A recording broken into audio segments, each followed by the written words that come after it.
So let's read out the questions. Question say the initial pressure and volume of gas are P and V respectively. First, its volume is expand to 4V by isothermal process, and then again its volume makes 2B by adiabatic process. Then its final pressure is while given gamma equals to 1.5. So बोला जा रहा है कि initial pressure यानी कि हम मान लेते हैं कि इनिशियल प्रेशर P1 है. सो P की इक्वल है एंड इनिशियल वॉल्यूम V1 है, वो V की है. सो इनिशियली एक्सपांड किया जाता है throughout isothermal process. So final volume goes to be 4 times of V. And then again volume को कंप्रेस किया जाता है to the V by adiabatic process, यानी कि V3 मैं बोल दूंगा V के इक्वल. सो हमें simply final pressure at the end find out करना है. तो चलिए स्टार्ट करते हैं सोल्यूशन से. But before of its let's talk about the key concept which we are going to use here for this question. So यहाँ पर हम आइसोथर्मल एंड एडियाबेटिक प्रोसेस का कॉन्सेप्ट का यूज करेंगे.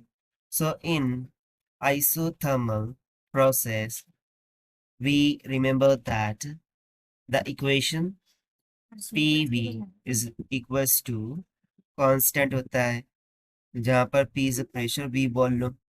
उसी तरीके से सेकंड कॉन्सेप्ट यदि मैं यहाँ पर बात करूँ एडियाबेटिक प्रोसेस की, तो इसको हम बोल देंगे first and this one will be the second. So adiabatic process में इक्वेशन क्या होगी? PV to the power gamma is equals to constant, जहाँ पर gamma is known as adiabatic constant for the process. So बस इन्हीं concepts का हम यहाँ पर यूज करना. So according to the question हम मान लेते हैं कि पहले तो 1 2 2 क्या हो रहा है? आइसोथर्मल प्रोसेस है, and then 2 2 3 again it is going to be an adiabatic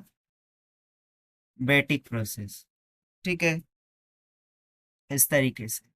so 1 to 2 के लिए जब आइसोथर्मल प्रोसेस से एक्सपांशन हो रहा होगा वॉल्यूम का, सो उस कंडीशन में V1 is equals to V है, V2 is equals to 4 times of V है, P1 is equals to P है, and P2 is we need to find it out.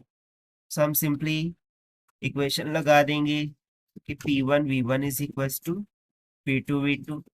So PV is equals to P2 4V. V से भी cancel. P2 will comes out equals to P divided by 4. इसे हम मानेंगे equation first.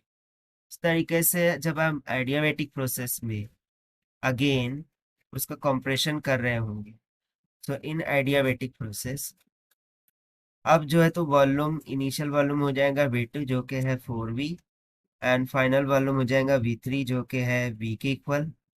अब initial pressure P2 जो कि आया है P/4 के equal, and final pressure P3 we need to find it out.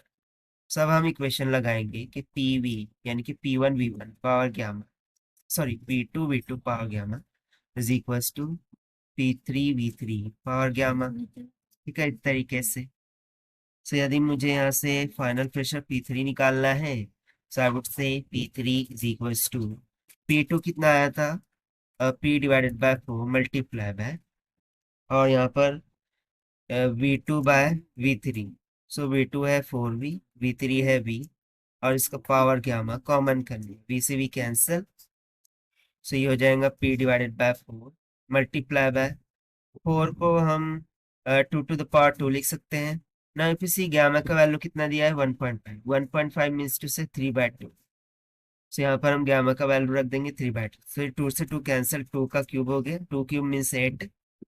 So this will become P divided by 4 multiplied by 8, 4 to 8. So final pressure at the end of two process will become out equals to twice of. And therefore this is going to be the required answer of this question as per the given option. Yeah. Option D is correct. So this is the required solution. I hope you understand. Well, best of luck. Thank you.